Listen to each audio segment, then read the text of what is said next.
días, disculpen la tardanza, la verdad es que nos ocupa ayer un accidente afuera, yo creo, no podemos pasar rápido. Entonces, bueno, muchas gracias a todos ustedes por estar el día de hoy. Es el segundo día de la primera semana del seminario Cambio y Dinámicas Emergentes en América, Sociales Emergentes en América Latina, Gobernabilidad, Ciudadanía y Desarrollo Local. Y bajo la temática que tiene que ver con precisamente dinámicas locales globales en torno al desarrollo urbano, el cual está coordinado tanto por la doctora Luis Lari como el doctor Francisco Rodríguez, aquí presentados, aquí sentado con Antonio y en el público, a quienes les agradezco de nueva cuenta el esfuerzo que hicieron para esta primera semana del seminario. Y tenemos hoy como invitado ya aquí en el centro, el doctor Mario Sol, que nos presentará en un momento el doctor Francisco Rodríguez, profesor del Departamento de Estudios Sociales y director del libro. Le paso la palabra.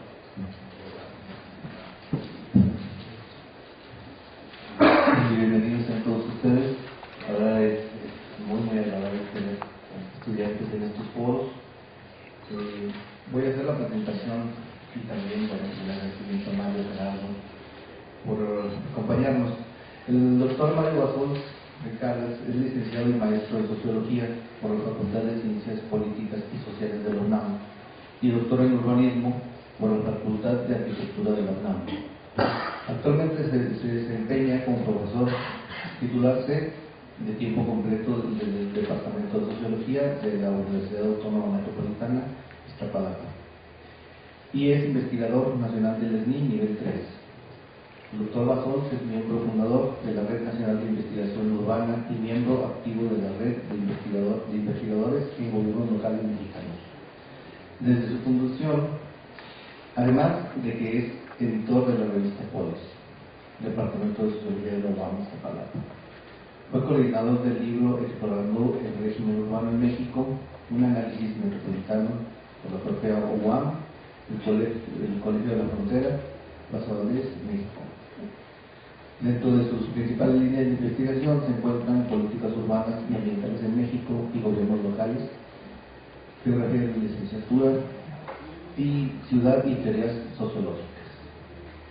Damos la bienvenida al doctor Mario Bassols en este seminario que nos convoca el repensar y ver las reconfiguraciones de los espacios urbanos a partir de diferentes miradas. Bienvenido, doctor.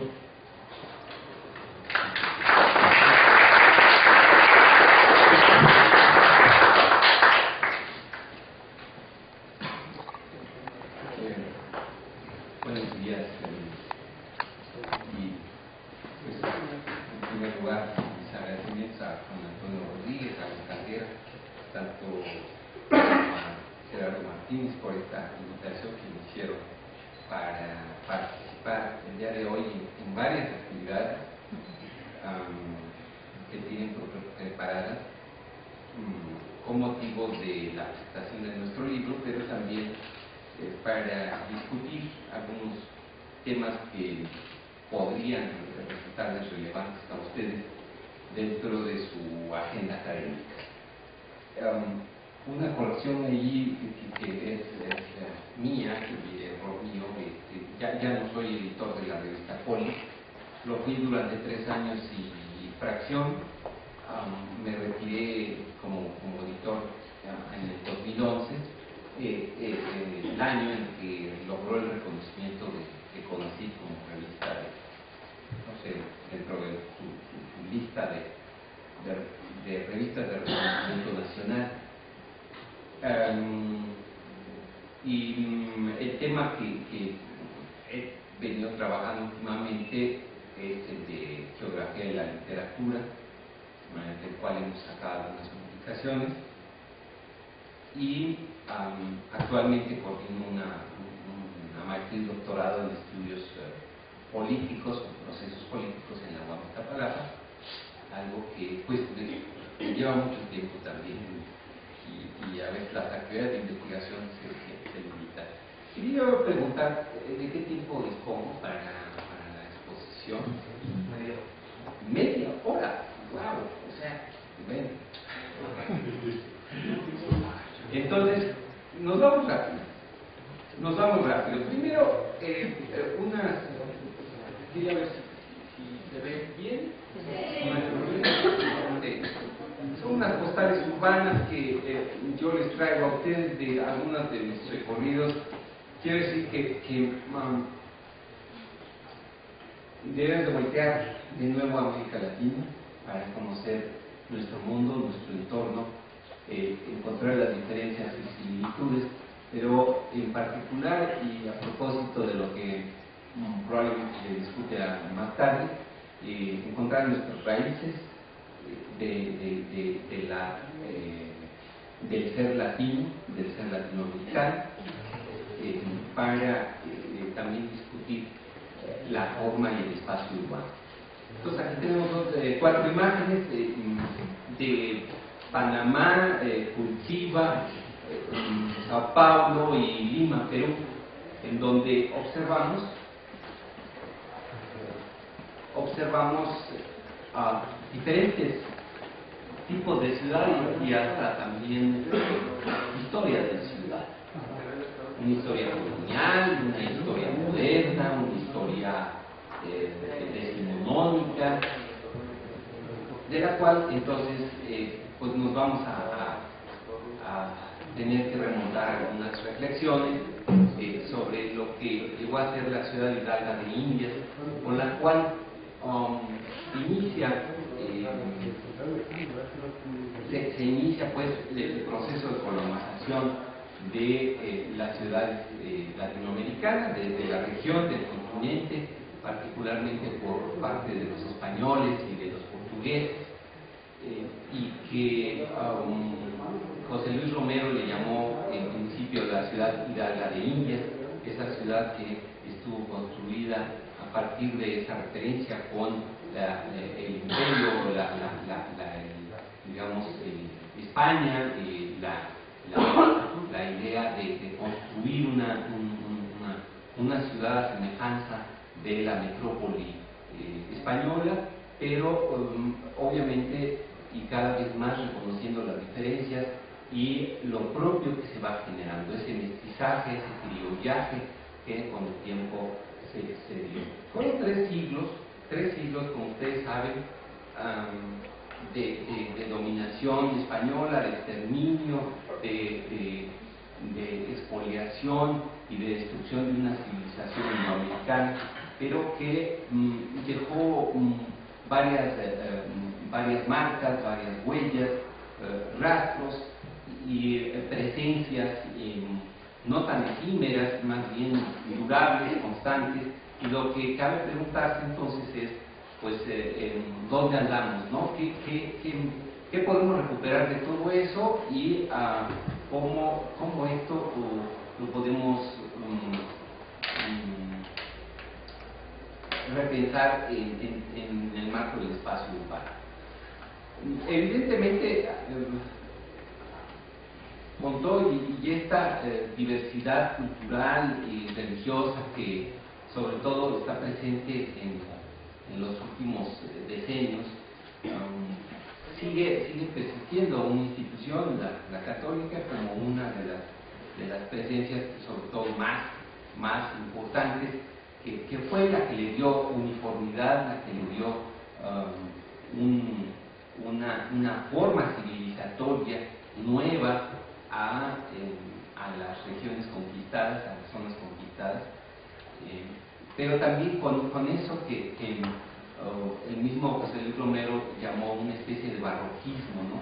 Ese reconocimiento del mestizo o incluso del moreno, ¿no? Como en este caso San Martín de Porres podría ser ya este ir cediendo los espacios culturales para decir que efectivamente no todo lo que viene de la península es lo único que se va a instaurar y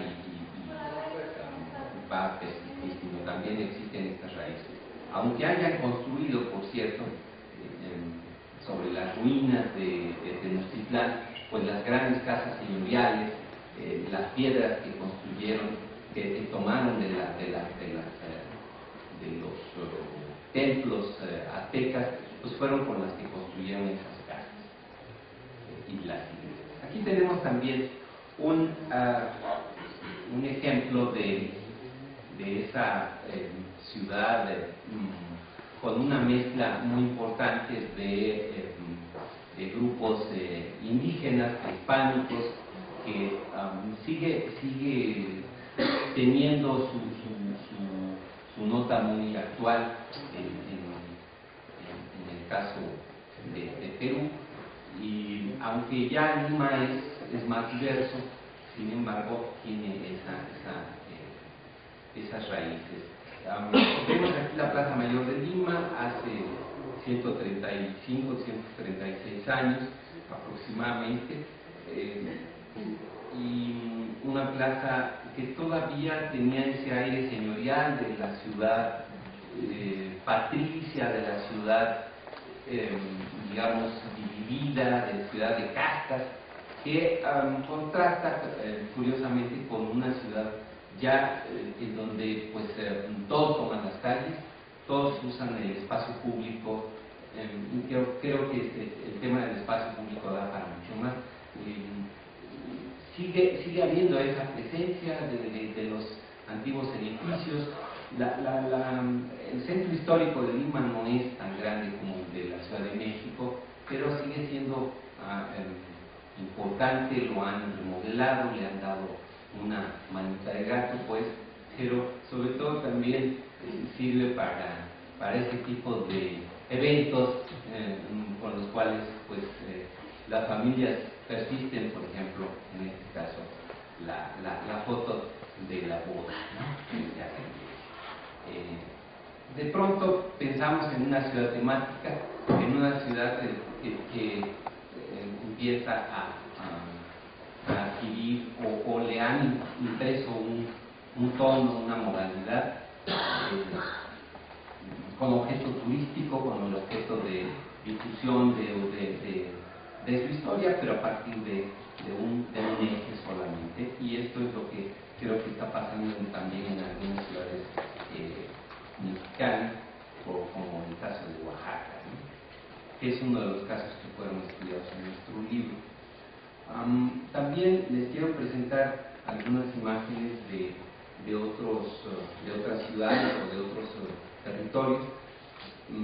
Estamos ahora pues recordando o conmemorando los 100 años del Canal de Panamá, un canal que reflejó en su momento la historia del colonialismo, en este caso estadounidense, francés. Por cierto que por ahí está por salir una película, he visto algunos anuncios, pero yo estuve con mi padre en el 2011, previo a los 100 años, y realmente quedé asombrado de la fortaleza de esa construcción, pero sobre todo del empuje que le está dando, le está imprimiendo a la economía panameña. Es una recuperación obviamente de patrimonio, pero también un reconocimiento de que ese colonialismo antiguo está perdiendo fuerza en toda América Latina. Y pues en consecuencia podemos reconocer un cierto impacto económico en Centroamérica, particularmente en Panamá, por la entrada de dólares. Cada barco que entra puede aportarle, pues digamos, $1.000.000, nada más por atravesar el canal de Panamá, o puede ser más. De tal manera que han ido agilizando, han ido modernizando las instalaciones, y pues esto ha permitido un tráfico mucho más intenso de mercancías, que va muy a tono con la globalización que estamos ahora teniendo, con esta esta internacionalización de la economía. Sin embargo, tenemos dentro de nuestra región latinoamericana otros lugares. No estoy pasando otras imágenes, por ejemplo, de Guatemala, que pues es curioso pensar cómo una ciudad como la de Guatemala se observa pues atrasada, con problemas, con dificultades, y a diferencia de lo que sucede, por ejemplo, en nuestra frontera norte, las ciudades fronterizas de México tienen una gran diferencia en el sur y en el norte. Centroamérica pues es un conglomerado de países que difícilmente lograron consolidar estados-nación, pero quizás el caso de Costa Rica sea el mejor logrado, un país mucho mejor posicionado económicamente, con un gobierno más sólido. Y sin embargo, bueno, lo que en esta última visita que realizamos a la capital de Costa Rica, encontramos una ciudad un poco caída, un poco abandonada, un poco como que está perdida, o quizás mi percepción es que está caminando por otro lado, un poco diferente al que yo vi hace 20 años atrás cuando la visité por primera vez.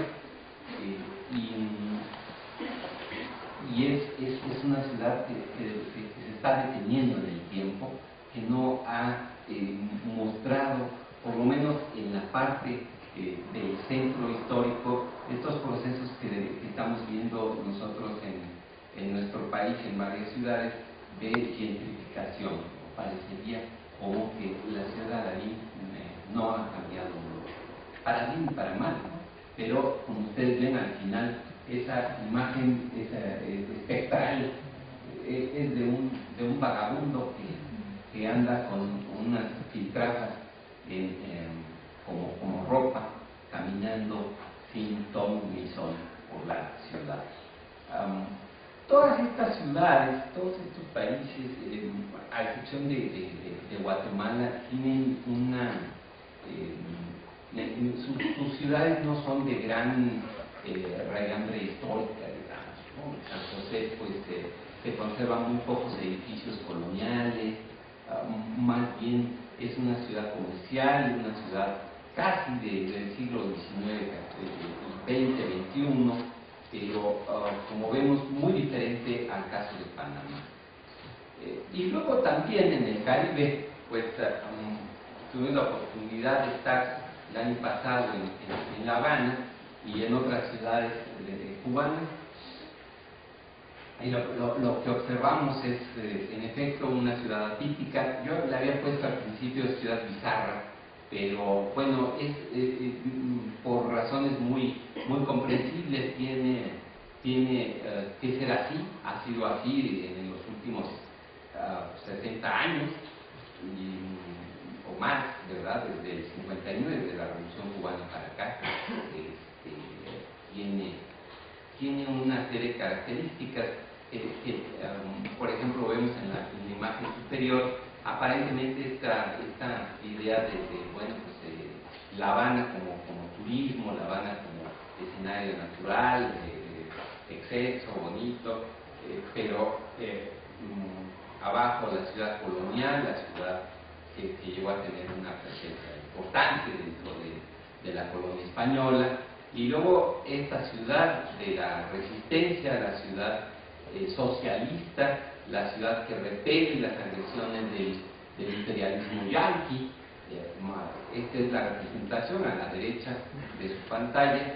Ven ustedes la representación del gobierno de los negocios, del gobierno norteamericano, y una serie de banderas cubanas que no están así casualmente, ¿no? ese abigarramiento de las banderas tiene una razón, según nos lo explicaban, a raíz de que en algún momento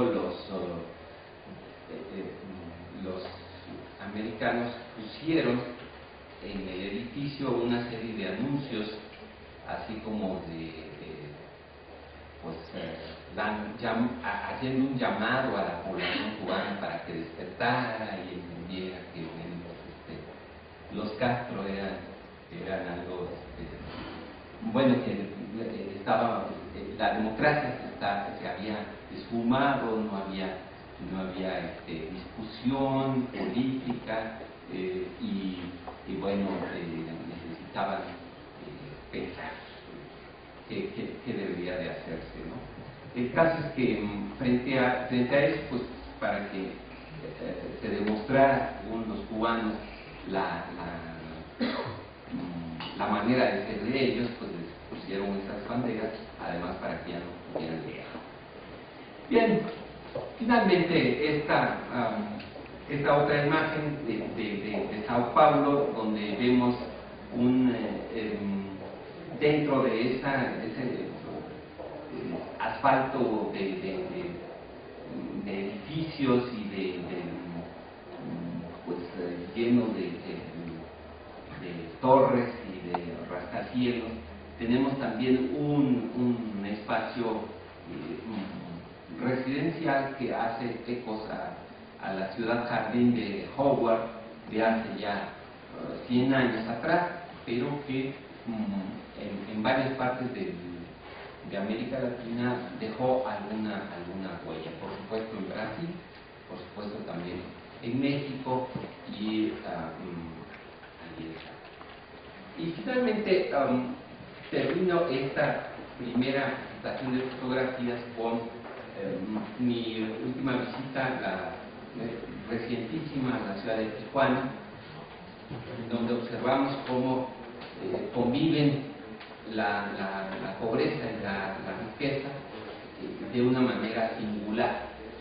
En la parte de abajo vemos unas casas que pueden, en mis diversas visitas, veo que no ha cambiado nada, es una casa que sigue siendo igual en los últimos 10 años, y que está en una de las subidas que se tienen que hacer para llegar a la institución esta del Colegio de la Frontera Norte, y que atraviesa uno el centro y se dirige hacia la costa. Después tenemos a la derecha, abajo, pues ya el muro, la frontera, el borde fronterizo, y aunque no se ve con claridad, pero quizás por un acercamiento vamos a ver a unos personajes allí que están haciendo cosas raras, no sé, no llegué a preguntar, o no tuve la oportunidad de preguntar, pero se me hacen personajes enigmáticos allí en esa zona, en ese borde fronterizo. No pueden atravesarlo, pero están allí y son vagabundos, son personas, bueno, drogadictos también, pero tienen sus problemas y seguramente vale la pena conocerlos. Arriba tenemos dos imágenes interesantes.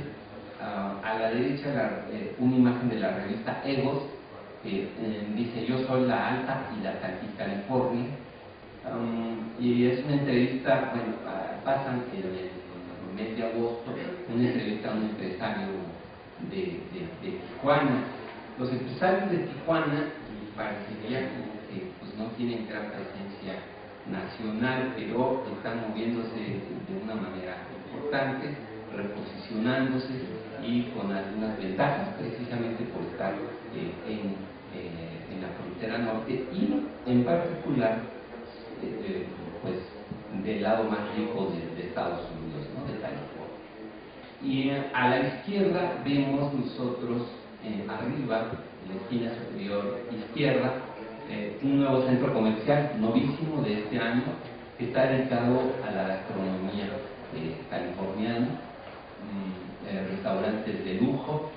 Guantelmuchi, y que pues no le piden nada a la condesa, ¿verdad? Y yo no sé aquí cómo podemos referirlo, pero se come bien, se toman buenas cervezas y tequilas que uno quiera, y pues buena comida,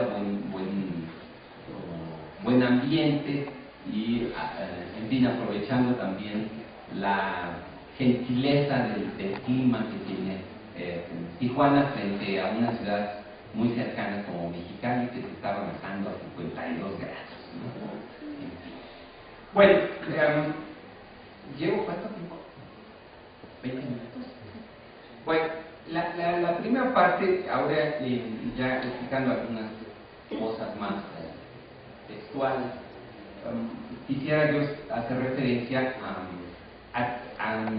precisamente a estas imágenes que vimos, pero ahora concentrándonos en la escala metropolitana. Esta es la Ciudad de México, es una foto aérea de una editorial o algo así que se llama imagenesaereasdemexico.com, y que me parece muy adecuada para ilustrar el territorio tan vasto que tiene una ciudad como la de México, ¿no?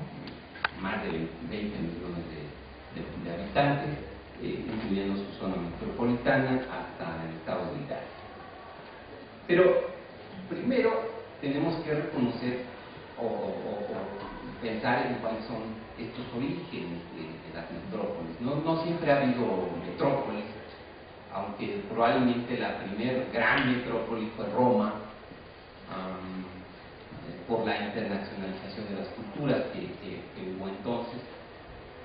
Sin embargo, lo que vemos a partir del siglo XX es una nueva configuración espacial que, de acuerdo a un sociólogo como Siemens, puso de relieve las formas, actitudes propias del individuo en una metrópoli, cómo se comporta un individuo en un espacio diferente, que ya no es la pequeña ciudad, que ya no es esa ciudad donde todos nos conocemos, sino al contrario, cada vez son más extraños, cada vez son más diferentes, cada vez tienen otras culturas, provienen de otros lados, y entonces, bueno, aquí hay otros valores. Primero, el valor monetario, el intercambio de moneda para obtener, digamos, mercancías y hacer todas nuestras actividades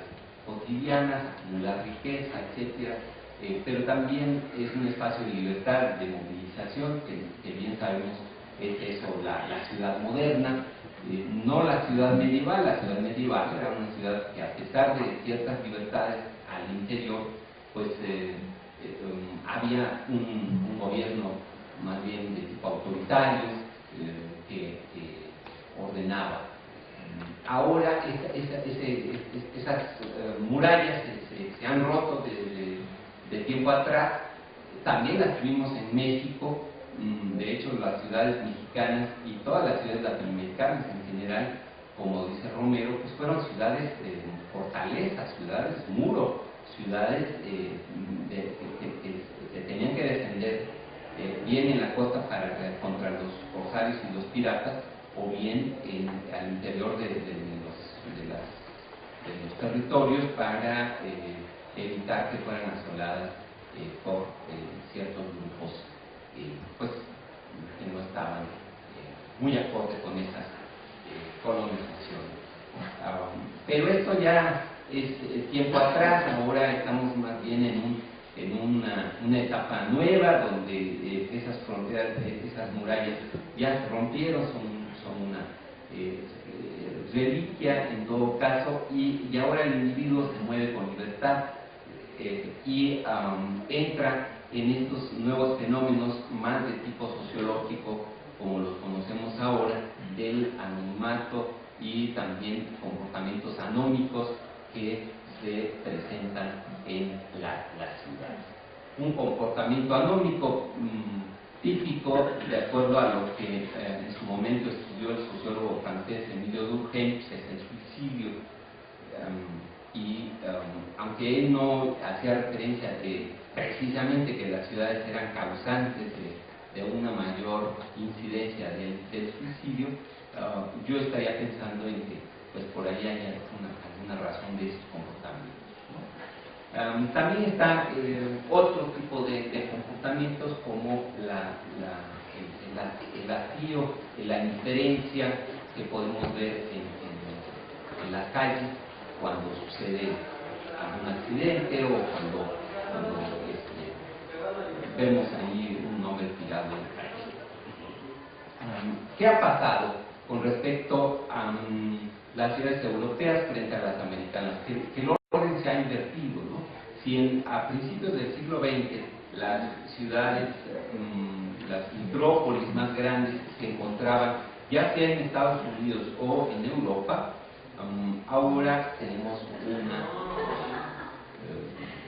pues no radicalmente una diferencia, sí un orden que está cambiando bastante. Bueno, algunos casos de metrópolis importantes pues serían Buenos Aires, Santiago, Sao Paulo, sin dejar de reconocer que hay muchísimas más, incluyendo obviamente a la Ciudad de México como una de las dos más importantes de América. El rasgo esencial de desarrollo más o menos reciente de nuestra región es, por supuesto, la tasa o el grado de urbanización de su población y el que surjan varias ciudades con rasgos de áreas metropolitanas que están expresando nuevos procesos. Y habría que reconocer también, por cierto, y esto lo vemos mucho en las ciudades mexicanas, la presencia de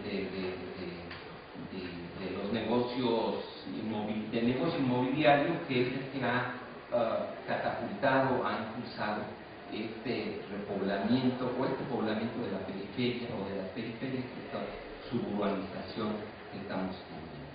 Pero el caso es que de 3 de cada 4 habitantes, en 1900 solo 1 de cada 4 habitantes vivían en centros urbanos.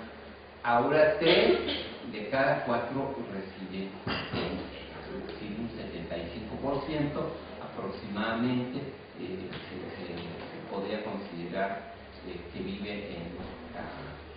en espacios más o menos urbanos, más o menos alejados a ese modo de vida rural, campesino, agrícola. Sin embargo, en México pues tenemos todavía presencia importante. Yo acabo de estar en Sonora y la vida, buena parte de la vida económica se centra en el campo, y los efectos que ha producido esta contaminación del río Sonora y sus afluentes por la minera México, pues está pegándole durísimo a toda la economía de Sonora por haber, digamos, bueno, históricamente Sonora es una de las grandes regiones ganaderas y agrícolas. Entonces ahí tenemos esta constatación de la importancia de esta zona importante, sobre todo en de tal manera que de 1900 al año 2000 pues las cosas han cambiado radicalmente. El libro de José Luis Romero, Latinoamérica, las ciudades y las ideas, es altamente ilustrativo de todas las transformaciones que sufrió primero esa ciudad de Hidalgo, la ciudad barroca, la ciudad patricia, la ciudad burguesa, hasta llegar hacia más o menos 1930 a una ciudad masificada, que ahora podríamos decir, porque Romero no alcanzó a ver ese nuevo fenómeno de ciudad, esa nueva transformación a fines del siglo XX, muere en 1970. 17, me parece, pero su libro de todos modos marca una reflexión y es un texto importante para entender esta historia, este proceso de transformación de la ciudad, que se detiene efectivamente por ahí en 1970, cuando todavía asistíamos a la ciudad masificada. La ciudad masificada ahora está dando paso a otro tipo de ciudad que algunos llaman simplemente la ciudad neoliberal, la ciudad dispersa, la ciudad fragmentada. Hay una serie de epítetos que, bueno, yo creo que tendríamos que pensar cómo agrupar todos estos conceptos en uno nuevo, en una categorización mucho más contundente. Pero lo que sí es cierto es que estamos viendo transformaciones importantísimas que a mí me ha tocado personalmente ver, pasar de la ciudad masificada a este nuevo orden urbano que tiene mucho desorden, pero con reglas, como decía Emilio Hugo. Una imagen de Bogotá, las torres, una ciudad de torres. Este es un punto que quizás podríamos discutir o rescatar más adelante. De acuerdo a Edward Gleiser, la ciudad del futuro es una ciudad de todos.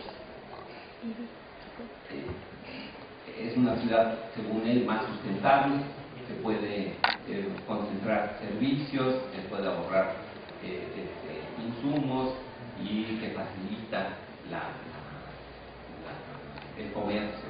Pero pues también tiene sus desventajas. Tendríamos que verlo, ¿no? Para qué tanto es propicio para nuestras ciudades latinoamericanas, en particular las mexicanas.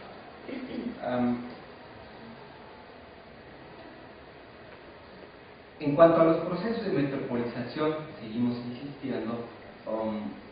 Tenemos que ya en el año 2000 el 75% de esos más de 500 millones de habitantes en la región latinoamericana se concentraban en metrópolis y aportaban el 80% del PIB. Esto es en cierta manera pues indicador de la importancia que están teniendo estos fenómenos metropolitanos para toda la vida en general de las economías latinoamericanas. Dentro de las ciudades más grandes del mundo, 15 por lo menos, si no es que ahora, digo, porque estos datos ya no son tan recientes, pero hasta hace 5 o 6 años, pues tendríamos alrededor de 15 ciudades de las más grandes del mundo como centro de América Latina.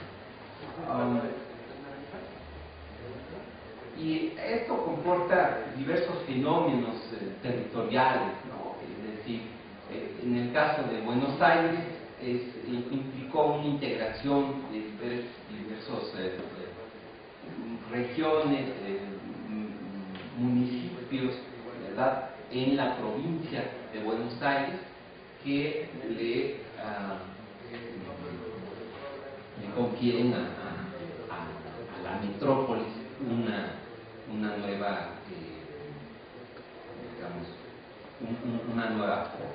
La Ciudad de México y su zona metropolitana pues es mucho mayor que eso, es más vasta, llega a adquirir estos grados de megalópolis, es decir, la integración de varias zonas metropolitanas alrededor de una metrópoli central, de una centralidad metropolitana, y pues ya no tengo que referirme a este caso, ustedes seguramente lo conocen.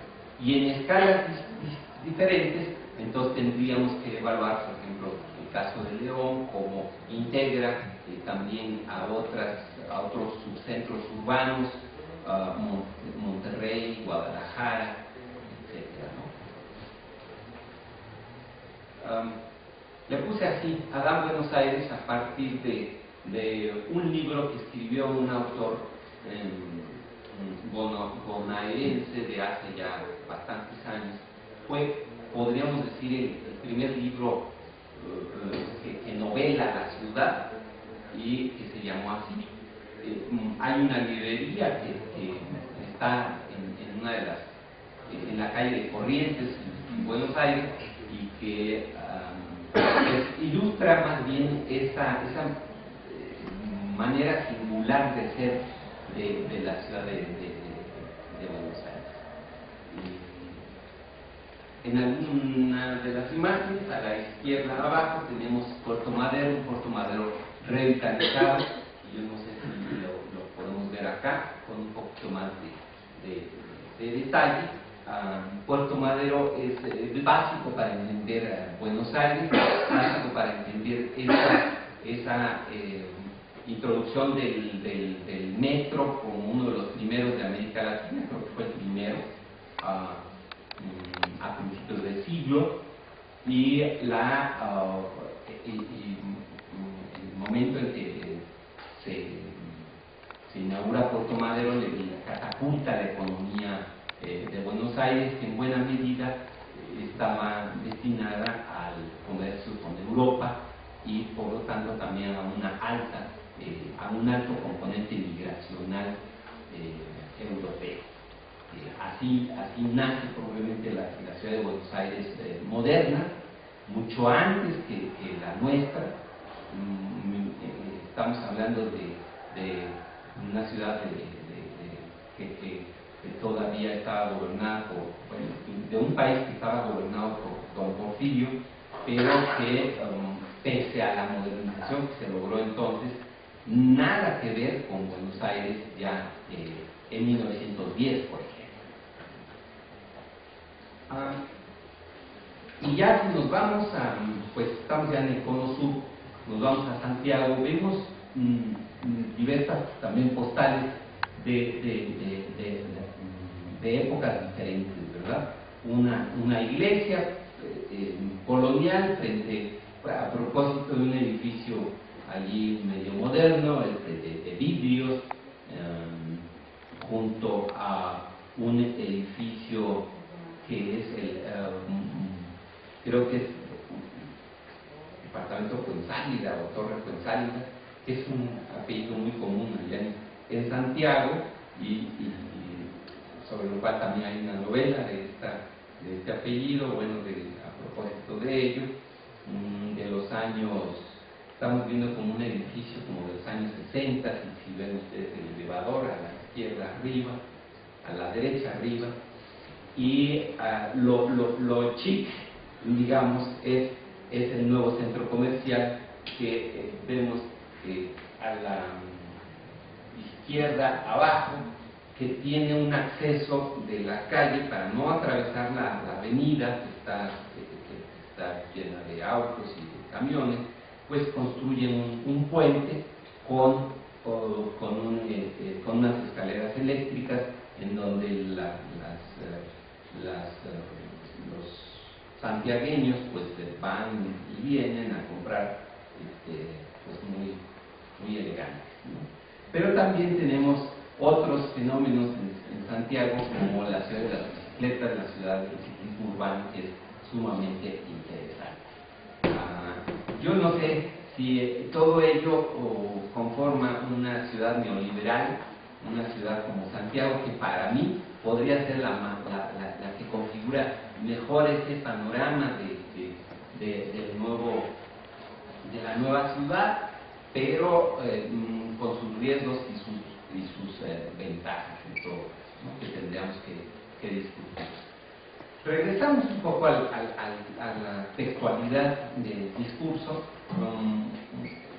sobre las metrópolis, y esto un poco también para indicar que después de la metrópolis están las ciudades medias. Ahora me entero que, por cierto, León pues ya no es ciudad media, si la catalogamos como tal. Hace un buen rato que dejó de serlo, ahora es una ciudad metropolitana, muy grande, 1,5 millones o más, no sé, pero pues, que también seguramente está transformando su vida cultural, su vida política, sus comportamientos sociales, habituales, etcétera, ¿no? Pero lo que acompaña a este proceso de transformación de la ciudad son varias cosas previamente, ¿no? Primero, después de haber experimentado un boom en los años 40, 50 y hasta los 60, todavía en los 70, yo me acuerdo que bueno, pues dentro de las políticas de Luis Echeverría eran pues estas ideas de la familia pequeña vive mejor, y bueno, toda una política de natalidad muy importante incluso, y que pues no era un discurso en el vacío, era ya todo un discurso plantado en esta parte del mundo, y que pues ya sea por tendencias naturales o por políticas demográficas, el caso es que se ha ido reduciendo esta tasa de crecimiento en las ciudades más grandes en los últimos 30 años, por lo menos. No pierden centralidad las grandes ciudades, esto sí es importante señalarlo. La Ciudad de México sigue siendo, si ustedes quieren llamarle ciudad global, pues llámenle ciudad global, pero allí, de acuerdo a Saskia Sassou, están los centros decisionales importantes de las empresas matrices, bueno, de las empresas transnacionales que tienen su matriz nacional enclavada en la Ciudad de México. No todas, ustedes seguramente me van a comentar algunos otros ejemplos. Pero bueno, aquí vemos Sao Paulo y Santiago igual como centros decisionales importantes, al igual que la Ciudad de México. La ciudad periférica también comienza a perfilarse desde entonces, desde que se construye esta ciudad de masas, esta ciudad enorme que tuvimos, y que le imprime una serie de rasgos peculiares, a veces un poco a semejanza del modelo norteamericano de ciudad, pero también con sus diferencias. El caso es que la ciudad compacta cede ante una ciudad de islas. Algunos hablan de archipiélagos o como quieran llamar.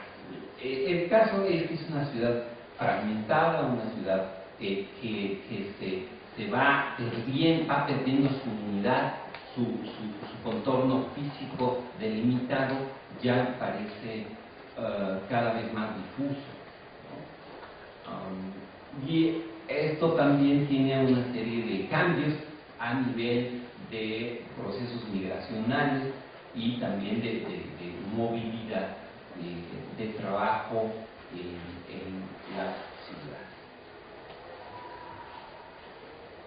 Se produce entonces una dispersión urbana, crece las periferias con una baja densidad, seguramente aquí los fraccionamientos como Querétaro, como la Ciudad de México, en fin, están con esa tónica. La ruptura del centro único o el centro histórico como el centro nodal, eso ya seguramente ustedes jóvenes ni siquiera lo han notado. Yo tampoco lo noté cuando era chico, ya el centro para mí era ir nada más ahí a la novedad, a ver qué se comerciaba, pero para mí era muy alejado, ¿no? Estaba muy alejado de la colonia donde yo vivía en la colonia Narvarte, entonces era ya algo alejado. El caso es que comienzan a aparecer precisamente esas nuevas formas urbanas, esas nuevas colonias periféricas, y que le dan a la ciudad un tono distinto. Transita la ciudad hacia una economía de servicios, la actividad industrial cae, aun cuando esto no quiere decir en muchos casos que la industria deja de existir, más bien se transforma y se liga a otros sectores de la economía, como por ejemplo, la tecnología, los centros comerciales. Lo que sí hay que decir es que, según varios estudios, pues la región latinoamericana es una de las regiones donde priva la mayor desigualdad del mundo a partir de una concentración desigual de ingresos. Esto, sobre todo en los últimos 30 años, podría decirse que se ha acentuado esa diferenciación. Y regresemos, si quieren, pensando en el caso de Tijuana, ahí tenemos un caso muy claro de pobreza extrema, pero también de una clase media y empresarial que está empujando fuerte y conviven dentro de una ciudad con una digamos un fenómeno cultural sumamente interesante. Bueno, al final llegamos a estos rasgos de la fragmentación urbana que pese a todo han logrado, como podemos constatar, y yo personalmente lo constato a lo largo de mis recorridos que hago por la ciudad, una mejoría en la calidad de vida, ampliación de la cobertura de servicios de saneamiento, salud o educación, no solo en México. Este es un estudio que se ha hecho en América Latina, pero también esto no elimina el tema de la urbanización de la pobreza y que la incapacidad, por otro lado, de generar empleos en el sector formal es cada vez más un problema que llega a todos los niveles, ¿no? Lo hemos platicado en diferentes momentos.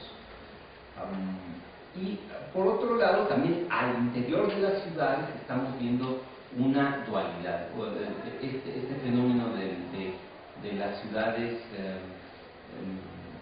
de dos ciudades o de más ciudades, de muchas ciudades dentro de un mismo espacio urbano.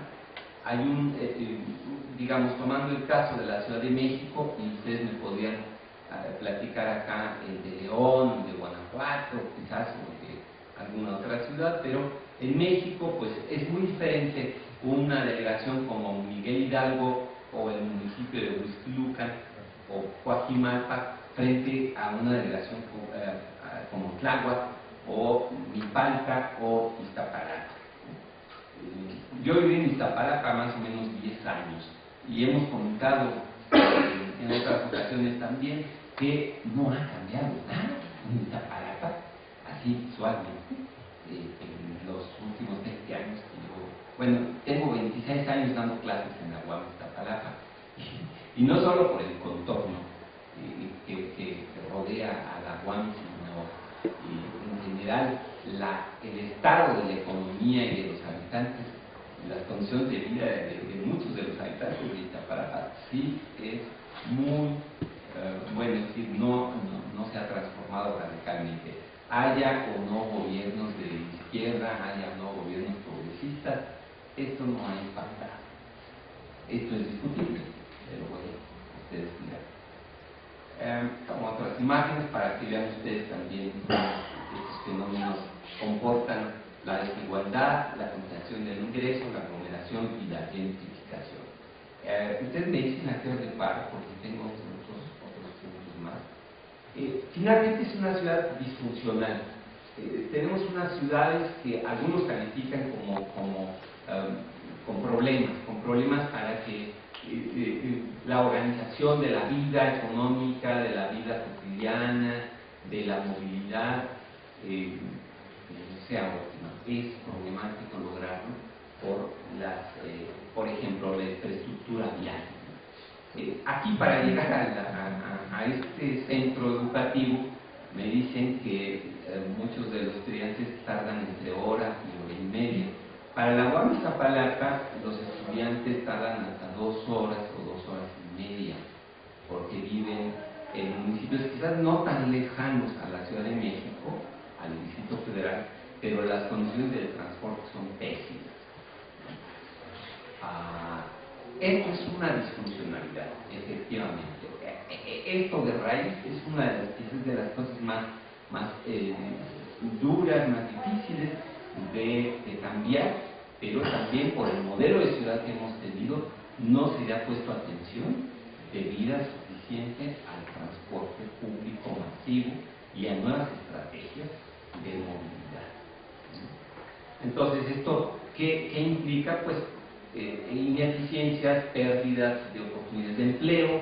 Alguien que viva no sé, en el sur y, por ejemplo, en la Ciudad de México, las oportunidades de empleo para muchos sectores que están en Santa Fe, ¿verdad? Entonces, lo piensan 3 veces porque hacer un viaje de ida y vuelta a Santa Fe en auto, pues pueden ser 6 horas, ¿no? Entonces, además del tiempo, lo que nos podría costar y el gasto. Entonces, son ciudades complicadas, son ciudades difíciles. Quería yo decir lo siguiente.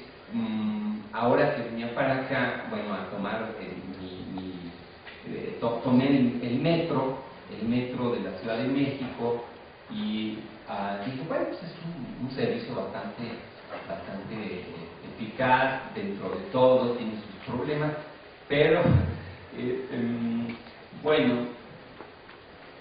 de pronto me encontré con que pues un par de personas se empezaron a pelear y se dieron de patadas allí en un espectáculo verdaderamente triste e infeliz, pues, ¿no?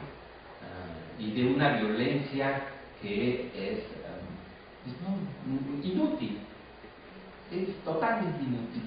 Se estaban peleando porque le empujó uno y el otro, y entonces, pero claro, aquí se observa, y estuve recordando de nuevo a José Luis Romero, las diferencias de clase. Uno era un joven treintañero, empleado público, creo que iba de traje o así como yo, y el otro era un trabajador de la industria de la construcción. Entonces, pues las maneras de ser de uno y otro como que contrastaron, se enfrentaron, los odios, los rencores y todo eso, y se dieron de catubrazos.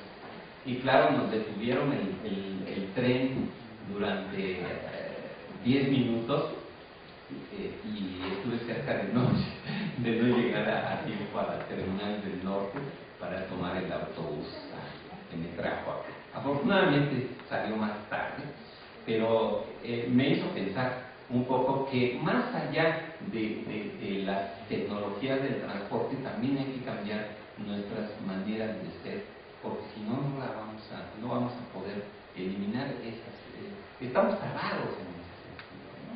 Tenemos, bueno, yo veo a veces a la Ciudad de México y a las grandes ciudades, algunas menos, otras más, pero la Ciudad de México en particular, como una ciudad muy tensa, una ciudad que está cada vez acumulando más y más tensión, más y más problemas, y que de pronto estallan, ¿no?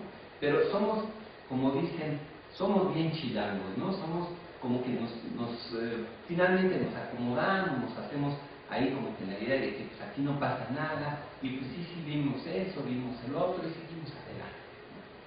En fin,